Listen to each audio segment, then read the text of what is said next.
All right, today we are starting our Unit 5, which is quadratic equations. We're going to have different ways to solve, but we're going to begin with these notes. First point, all quadratic equations have x squared in them. Obviously, we've been dealing with those when we did factoring. We had an x squared term, we had an x term, and sometimes we had just a constant. We had a trinomial. So we've been working with x squares for the past little bit. Number 2 point, all quadratic equations are called parabolas and have a characteristic U shape. We actually played with this shape, and I made you memorize this shape back when we were talking about transformations in Unit 2, so you've seen that before. The standard form of the equation of a line, the standard form of the equation of this quadratic equation is ax squared plus bx plus c. Now we're going to add equals 0 to that. So we have been solving or factoring those parts of the equation for some time. We had x squared terms with some number a in the front. We had an x term with some number, let's call it b. And then we had a constant term that basically did not have an x in it at all, and that's what we were factoring. So now we basically have that part of it, and now we're saying equals 0. So now that makes it an equation because it says equals 0. When solving, you're actually finding where the graph of the parabola crosses the x-axis. Okay, so if this thing crosses the x-axis, it sometimes crosses it in different spots. And so that's what we're looking for. These points are called solutions. I want you to see that there are 4 different words that refer to the same thing. So if it says solve for the solutions of the quadratic equation, you're simply finding where does it cross the x-axis. If it says what are the roots of the equation, you're simply looking for where it crosses the x-axis. If it says zeros, I'm still looking for where those graph crosses the x-axis. And x-intercepts is, of course, where it crosses the x-axis. So all of those, no matter what we call it, any of those 4 still refers to the same points on the graph. All right, there are 3 possibilities, so you pick your pencil up and work with me. A graph can cross, especially if it's U-shaped, it can cross twice. So we can come from the top, come down, go back up, and we would touch 2 times. Or a graph could come from underneath, curve, and go back down, and it still touch 2 times. Either one of these different graphs has 2 solutions. All right. Sometimes we may only have 1 solution. So if we come from the top, come down, and we just barely hit that line in one place, then that's 1 solution. Or we can come from underneath, come up as high, touch the graph in one place, and have 1 solution. So either one of these graphs could represent a quadratic equation that has 1 solution. All right. When we did transformations, we would talk about how we would shift a function up. So if we shifted it up on the y-axis, it actually does not cross at all. So if it does not cross the x-axis at all, it has no solutions. Okay? There are 0 solutions simply because it's up above the line. It does not come down enough to touch it. Or a graph comes up, it doesn't come up high enough to touch the x-axis. Okay, so if it does not cross the x-axis, we can have no solutions. All right, we're going to be solving quadratic equations for the next several days, but we're going to take it a few problems at a time. There are different methods for solving, so today we're going to concentrate on just the first method. We're going to call this the roots method because you're going to end up taking the square root of both sides. I found a solved example online, and I wanted to share it with you so you would have an example already on your notes. Basically what we're going to do, and I'll summarize some things down here that I saw when I was trying to get these notes, is we're trying to solve for x squared. If we solve just like we're solving for x, but we're going to get the x squared by itself, then we're on our way. Number 2, solving for x squared. Number 2, then I'm going to take the square root of both sides last. So we're going to take the square root of both sides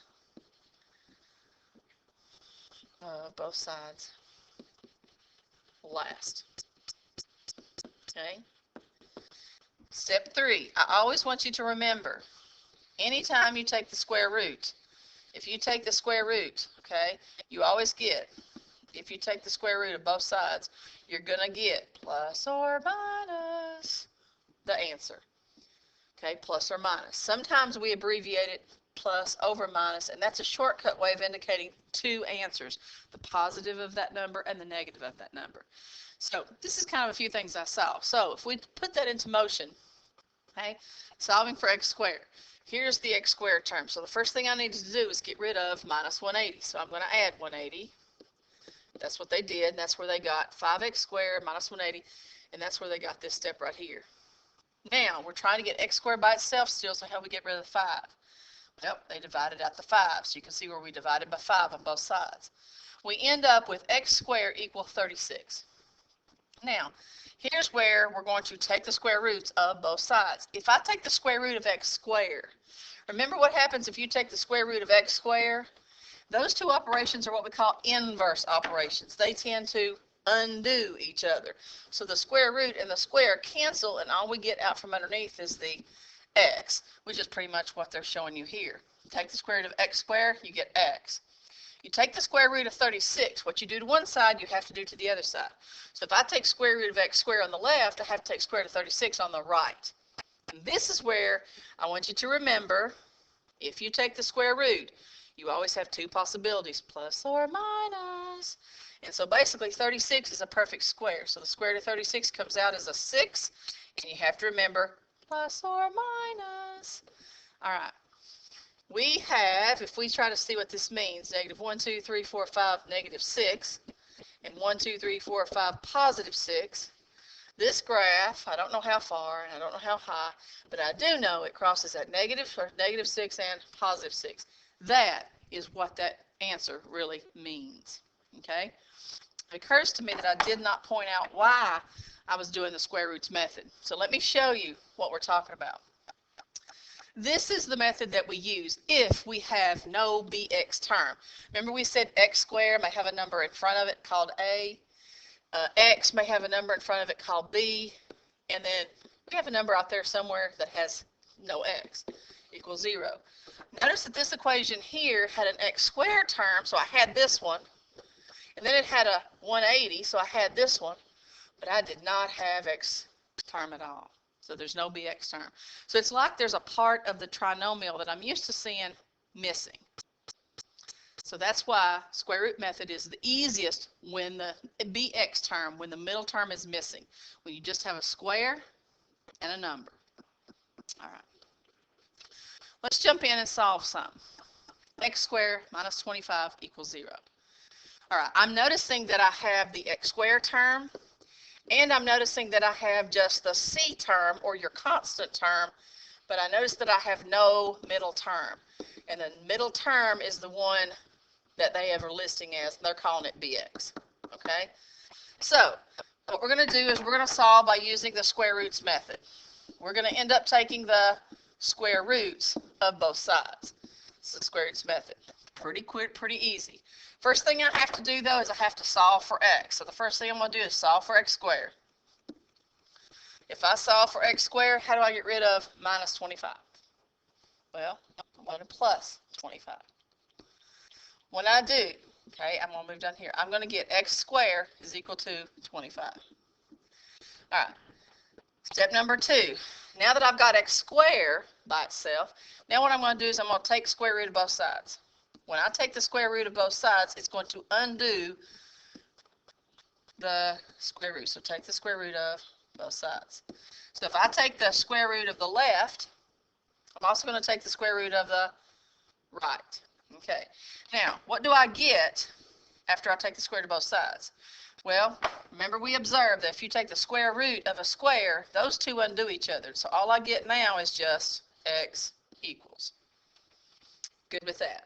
Now we have to take the square root of 25. 25 happens to be a perfect square. What's the square root of 25? 5. Only thing I have to remember is I took square root, step 3, or something to remember. Remember what? Remember, if you take square root, remember plus or minus. So that's a shortcut way of listing positive and negative 5. Now, I took a long time because I tried to make sure that you understood why are we doing roots method. What does roots method really consist of? And then why do we have plus or minus? This graph really crosses at 1, 2, 3, 4, 5, positive 5, and 1, 2, 3, 4, 5, negative 5. So this parabola comes down and goes back up in those locations. That's what that means when it says plus minus. That's a shortcut way of writing x equals positive 5, comma, negative 5. Instead of having to write that, I can just use a plus over minus sign with a 5. All right. Again, took plenty of time to do that problem. All right, example 2. I notice that I just have an x squared term and a number. I have no x term. So I'm going to use roots method. First thing I want to do is I want to get x squared by itself. So how do I do that?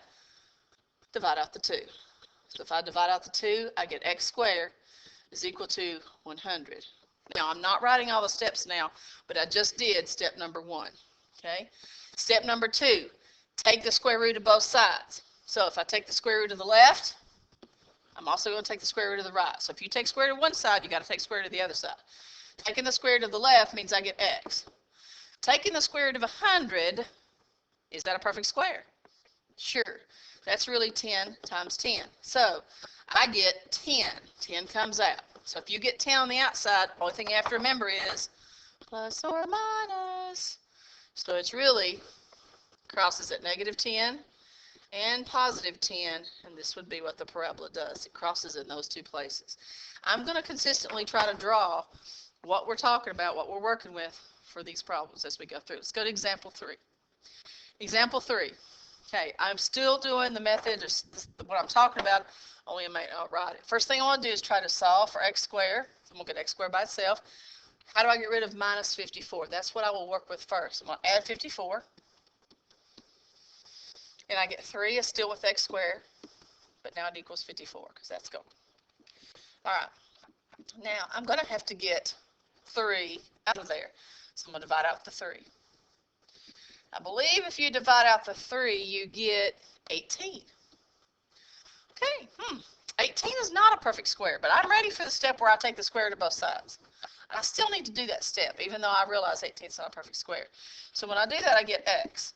Over here, though, I really can't do much with 18, and I don't want you to use your calculator to get a decimal. You do not need to use the square root key on your calculator. Don't do that. Simply work with what you have and simplify it, but leave the square root on there. I do know that I can break that down into 9 times 2, because we did that in the last unit.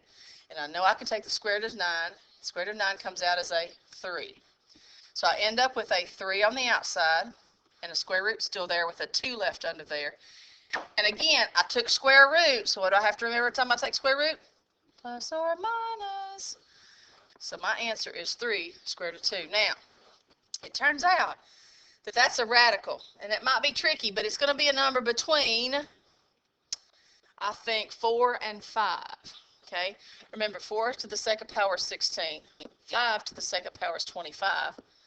And so I'm going to say it's going to be 4 point something. So I'm just going to estimate 3 squared root of 2 as being 4 point something. You can use your calculator. You can see the decimal. I'm not really worried about you doing that. 2, 3, 4, 5. 2, 3, 4, negative 5. Okay. Now what happens is I'm going to locate 3 square root of 2 positive, and I'm going to locate negative 3 square root of 2 on the negative side, and I still cross at positive and negative 3 square root of 2. Again, that's what that means. But leave your answer in square root form if it doesn't work out to be a perfect square. All right, let's look at example 4. Again, I'm trying to pull examples that are all a little bit different.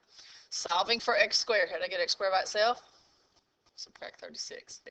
Oops, subtract 36. If you subtract 36 from both sides, you end up with x squared equals negative 36. If you take the square root of both sides, this does give me x. This, however, gives me, on my calculator, a square root of a negative gives me a big fat error. Here's the reason. I'm looking for a number times itself twice that will give me negative 36. There is no number times itself that will give me negative 36. Now 6 times 6 gives me 36, but not negative. Negative 6 times negative 6 gives me 36 again, but not negative.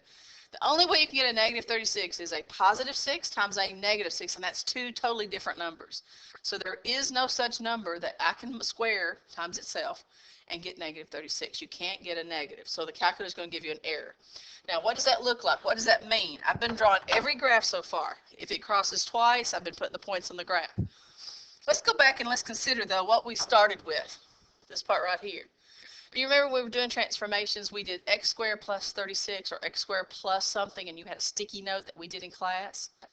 If you add or subtract a number to the x squared term, that makes the graph shift up or down, same as the number. In this case, it's going to be plus 36. So this x, it's like I start with x squared, and then I'm going to take this graph, and I'm going to shift it up. So if I shifted it up 36 units, that's what it looks like. Does it cross the x-axis? No, it does not. So this one does not cross the x-axis. And because it does not cross the x-axis, we have no solution. So this one actually has no solution. That would be the correct answer to that, to number 4. You can also put 0 with the slash through it, which means empty.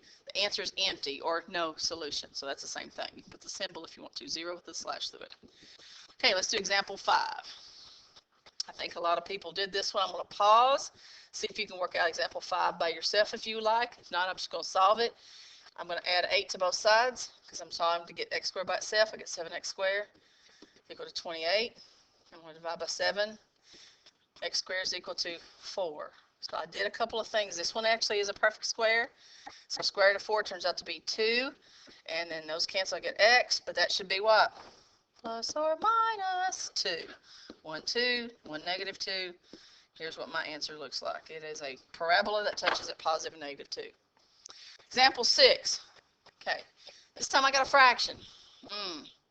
So if I add 1/4 to the other side, I end up with x squared equal to positive 1/4. Now I'm at the point where I need to take the square root of both sides. Square root of the left, okay, square root of the right. Now, left side just gives me x like it's supposed to. Square root of the right, though, I put the square root goes with the 1 on top and the square root goes with the 4 on the bottom. Square root of 1 is 1, square root of 4 is 2. 1/2 times 1/2 is 1/4. So the square root of 1/4 is 1/2. Don't forget, though, what? Plus or minus. So now if I graph this one, here's 1, here's negative 1. We actually cross the x-axis at negative 1/2 and positive 1/2. Oops, missed my point, but it's right there. So I can have fractions. All right, that was the last example. I know there's one more on your page. We are not going to do it. All right, if you picked up the homework, you should have a half sheet, and on the half sheet says 10-4, and square roots method is what I'd like you to put on your paper.